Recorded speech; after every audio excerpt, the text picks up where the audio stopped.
Hey everybody, this is 012 Boku coming at you again with another movie review. And as you can see,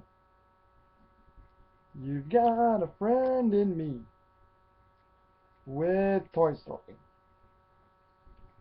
Yep, we are now on one of the Disney and Pixar films, Toy Story. A great classical film and one that is very enjoyable. And all those different things that take place.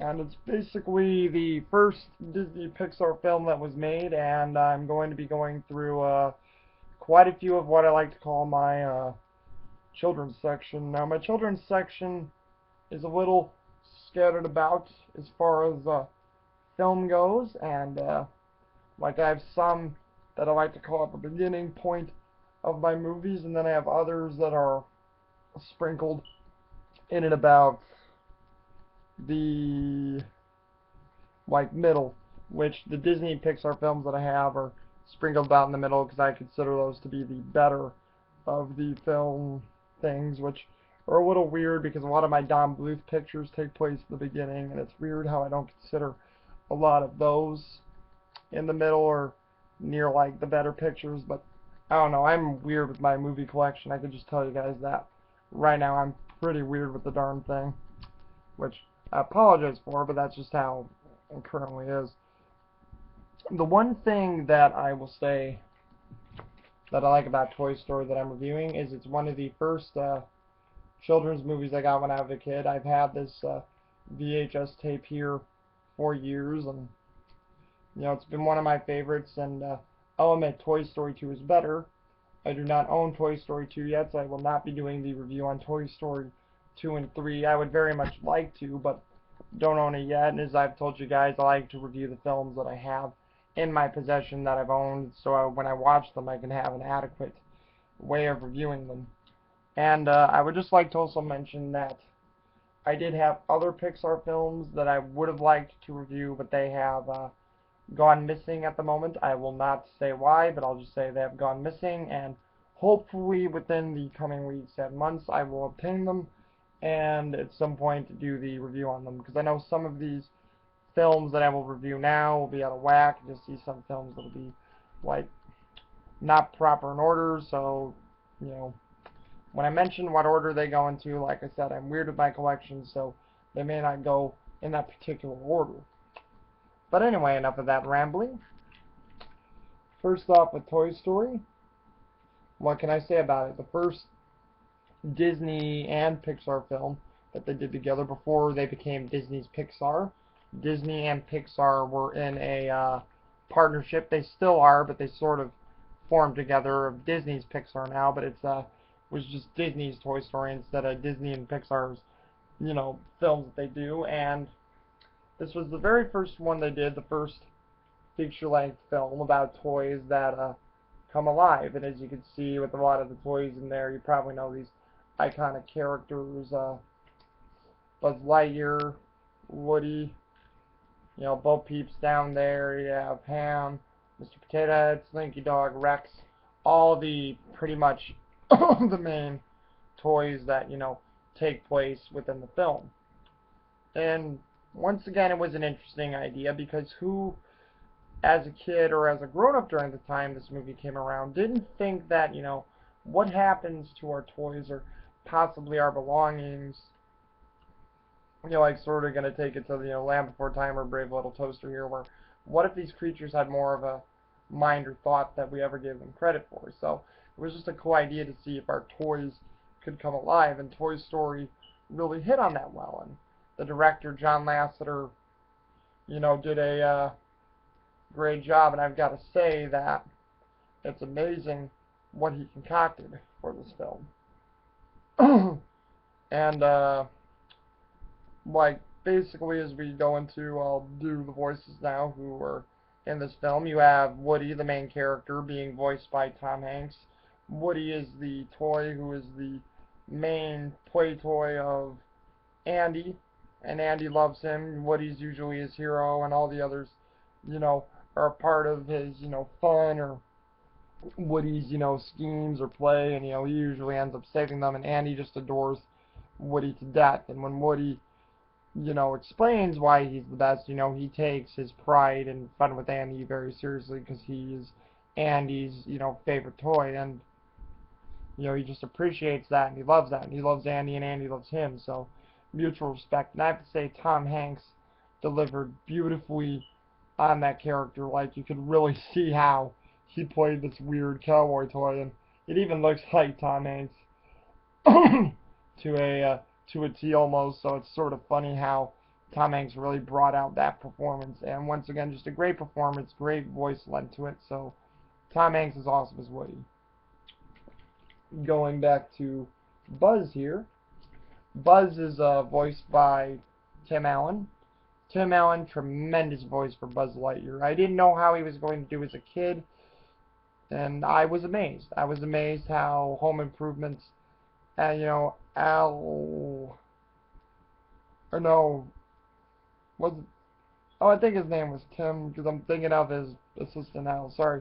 So, Tim Allen from Home Improvement, just did a great job in this film.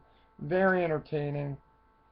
Buzz Lightyear, as the character he plays, believes he's an actual space ranger. He doesn't know he's a toy. I guess they try to make how these high-tech toys really have no love or thought brought into them. They're just, manufactured. So I guess you could say the manufactured toys really are built with all the wiring and good gadgets and gizmos today, like most toys are of today. This really was setting the idea for futuristic toys with Buzz Lightyear.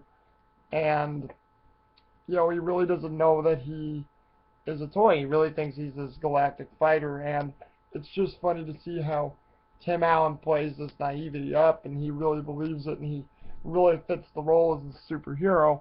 And anyway, regardless of Buzz's naivety, Andy has Buzz become his new favorite toy because he got Buzz for his birthday, and he just loves everything Buzz could do. His helmet, his laser, his flying, apparently. Everything that Buzz has, he loves. And he sort of takes Woody's place, and that sort of drives a wedge between Woody and Buzz because Woody wants to be the main guy, he wants to be the favorite, and he's jealous of all the cool things that Buzz Lightyear has, and Buzz Lightyear even takes a lot of his friends away from him unintentionally, but he just gets so jealous because Buzz is a spotlight on him and not him. So that's basically the role Tim Allen plays, and he plays it very well, and it's funny to see, especially the helmet part where his helmet comes out and he gasps for air. I mean, that just is like classic vocal Tim Allen all over it, so love it to death. And then some of the other voices that I can do here too is you have Don Rickles as Mr. Potato Head, and what can you say? Great voice for Mr. Potato Head, very iconic voice for that character. Very funny, very astute, and quite the adult humor character for the film. And Don Rickles just played it to a T. And Mr. Potato Head is the character who sort of goes against Woody the entire time because he loves teasing the other toys and Woody. But when Woody is believed to accidentally kill Buzz, which he was just going to try to knock Buzz behind the shelf so Woody could go to Pizza Planet with him. Once again, spoiler for later in the film if none of you guys have seen, Toy Story, but as you know my policy on spoilers anyhow. But with that, Mr. Potato Head becomes the outspoken voice against Woody, and tries to lead a revolt, or well, yeah, it was a revolt. It wouldn't really be a coup, revolt against Woody. So that's Mr. Potato Head's function. You also have mention another favorite character of mine because there's a lot, and I'll mention him in depth. Rex, who is voiced by Wallace Shawn. I knew Wallace Shawn from like Clueless and a few other TV shows, but I didn't know how many movies Wallace Shawn did. I mean, Wallace Shawn's a pretty popular actor, really big in the 80s and 90s, but Wallace Shawn plays the voice of Rex, and he's really nervous and a little timid, and he wants to do good, really wants to be a dinosaur, and he really doesn't like violence or confrontation because that's also brought out when the toys start going against Woody, and also when It's Andy's birthday. Rex is really, oh, sorry.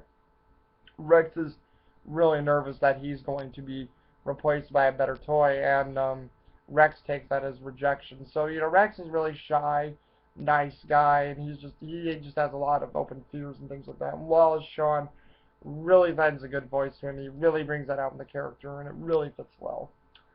To mention really quickly some of the other characters, because there's quite a big, huge cast that was important to this.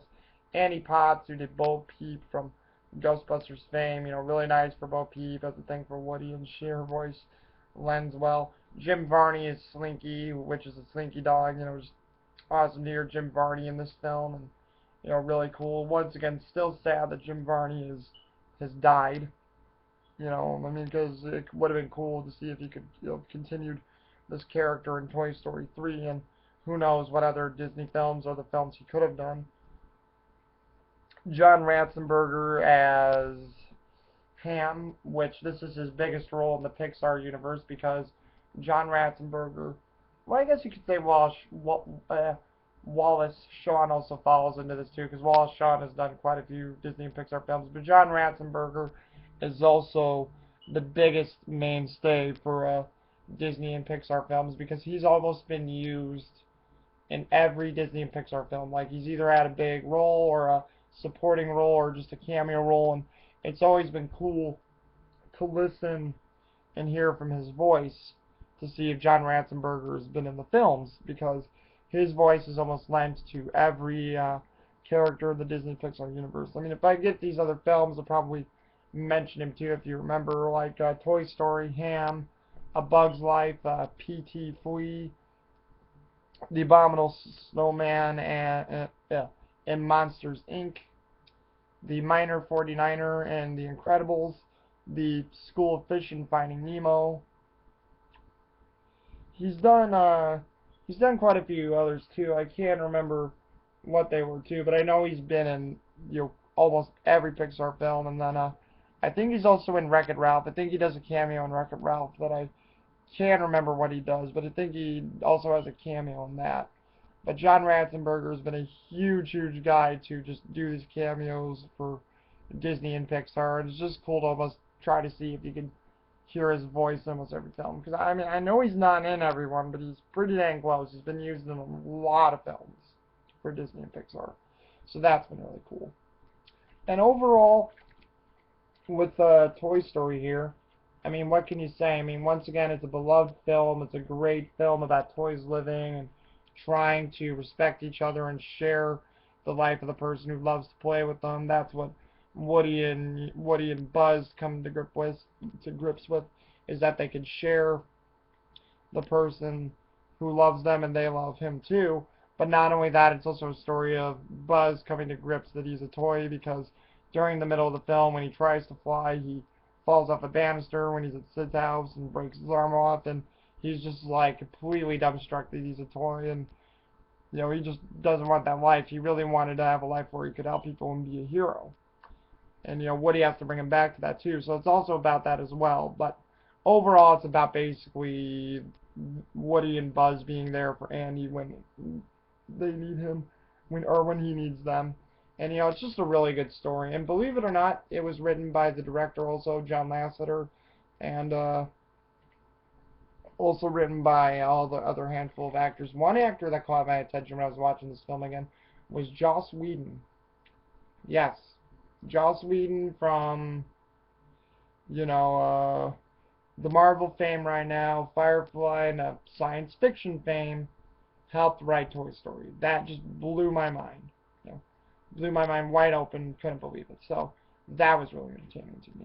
And like, I still look at this film and I see all the CGI that they've done, and you sort of can't tell that it's CGI because the humans looked pretty proportionate. The toys were believable and proportionate and based off actual real toys.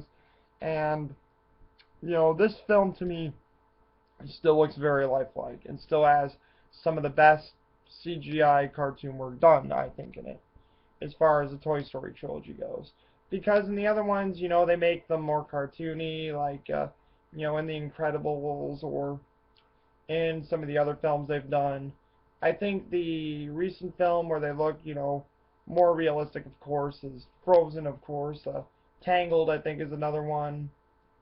Um, well, of course, Brave. Well, so I guess they've done others too, but I think this work is the best. It looks the most photorealistic to me, is what I could say, and that's what I enjoy about it. Plus, also when I think about it too, the score by Randy Newman, which gave us this great theme song, "You Got a Friend in Me," is well known throughout many years. And usually when you hear "You Have a Friend in Me," you know instantly that that's Toy Story. And his score for the film is very enjoyable. It's like kid made and also family friendly made. So great score by Randy Newman. And overall, this film is just iconic. You're not gonna beat Toy Story at any game, because granted, yeah, you could say that 2 and 3 were definitely better than the first movie, but you cannot say that this movie's bad, because this movie still has great stuff, great visuals, great comedy, a great plot. So Toy Story is definitely still very recognizable. And overall, I just have to say, great film. It was a great film to start the cartoons of Disney and Pixar. Now, if you were to ask me, is there too much of CGI Disney and Pixar films, just like DreamWorks doing the same thing with their CGI stuff? Yes.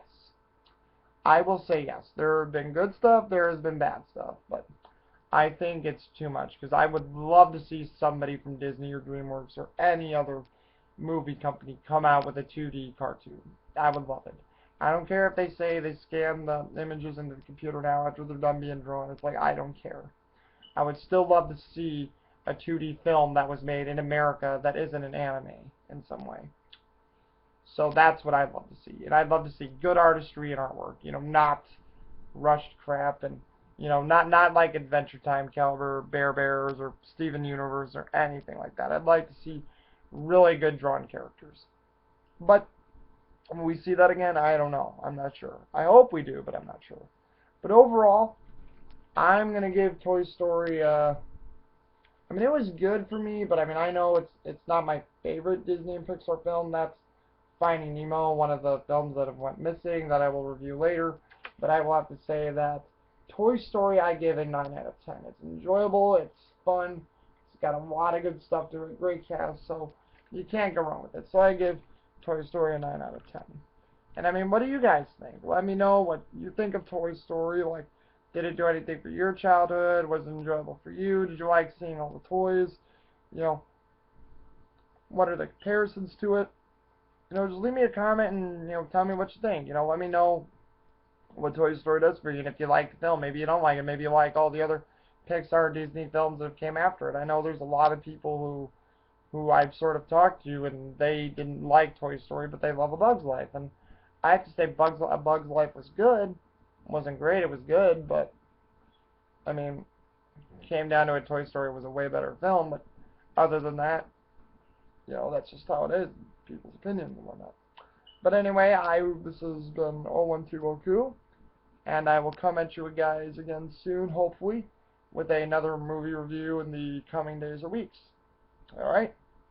I'll see you then, guys.